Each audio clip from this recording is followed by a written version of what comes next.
Hi YouTube, this is the Bicycle Enthusiast. This is the second part of my really long Midland XTC cameras review. I had to cut it, the first part, because it was getting pretty long, and I still want to talk about a few more things. So I was up to their Midland's newest camera, which is the XTC280. It's also an HD camera, just like the XTC300, which is their sort of older version camera. Both HD. Now, this one, the 280, looks a lot more like their older standard definition XTC100. It's got almost the same profile, except what you see over here is the front, like, I don't know, front element or front head, I don't know, is a little bit longer on the XTC280, even though the actual size is really the exact same. It also has, just like the standard definition, it has a rubber back that you pull back over here instead of the little latch that you open at the XTC280. It has this rubber, back, and it has inside H and L instead of the XTC280 300. I'm sorry, has three settings. It has the 1080p, 720, and 848 by 480p. This one just has 1080p at 30 frames per second and 720p at 60 frames per second. And, that's okay because, less and less people are using standard definition, so I guess they just stopped using it in the camera itself. So I really, really love this camera. I got both. This one is brand new, this one I got used, but this so far is a terrific camera. I love it just like I love my old standard XTC100. One switch operation. It also makes sounds. This one is completely silent. This one beeps when you turn it on, it beeps when you turn it off. Works the same way. Battery light turns on, micro SD light turns on, and then it starts blinking red, and that means it's recording. So far I love the video on this. It's got also really good audio. This camera, the audio is slightly muffled, and what I usually do is, to prevent wind noise, the microphone is right over there in front. I would put like a rubber band just like this, and that would help get rid of pretty much any kind of wind noise. So, and you can still hear everything pretty good. The thing is though, it doesn't pick up as much audio, and it's not always as clear, whereas this, even if it's on my handlebars and I'm just talking to myself quietly on my bike, it hears absolutely everything. It hears, everything that's going on outside. Very good audio quality and excellent video quality.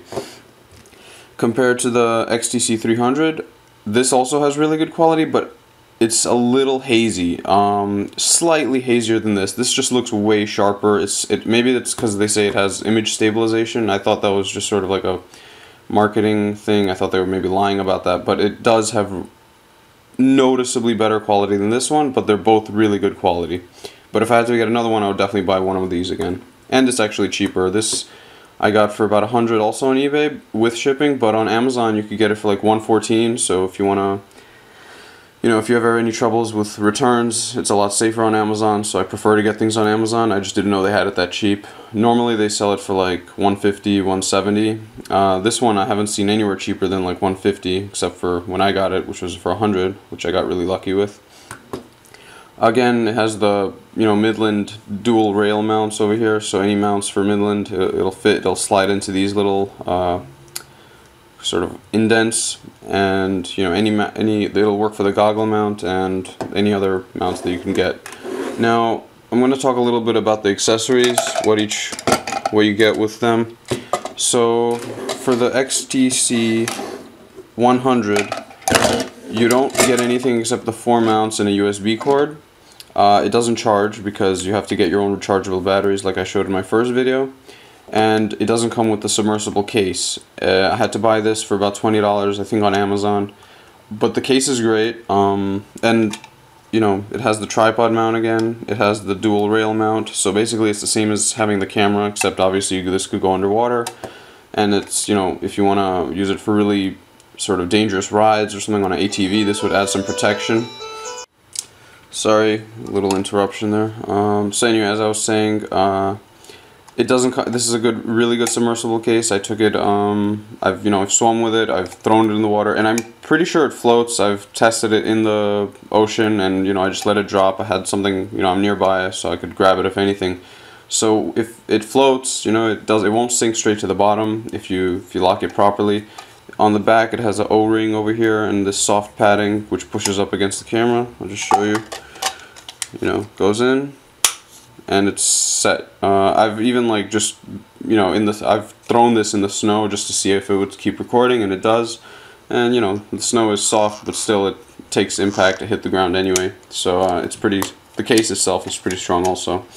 And it turns it on with this over here. It's pretty stiff. You have to pretty much use both fingers. It doesn't actually move the switch, but you can see there's a magnet inside over there, this small little metal piece, and that somehow triggers something and it ends up turning it on. And when you move it back down, it turns off, and it clicks when you do it, but it's really hard. It's going to be hard to, you know, if you're going to use this for like, I use this, I would put this on my swimming goggles and go underwater. I would always turn the camera on first, because there's no way you're going to turn this on with just like one hand. It's really, really stiff. So, the XTC300, apparently, again, I got this used. It already came with the case, and it came with a charger. And this is pretty important. I'm going to talk about the charger soon.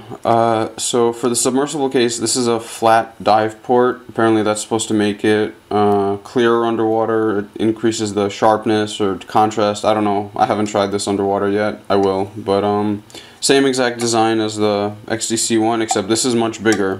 This one, if you look at the XTC100, it just wobbles around in there. You can't. It won't work. None of these submersible cases are interchangeable, which I thought was a little upsetting. But this one goes in fine, closes again. Yeah, it closes a little bit less tight, but maybe that's because this is used and the other guy probably took it a lot of swimming or diving. I'm sure, I have no like fear that this is gonna let water in. It's got the same thick O-ring, so it's gonna protect it. Now, the best thing about the XTC280, other than the fact that it's a really good camera, really small, great quality, is that it just comes with a better looking submersible case. This comes with the camera itself.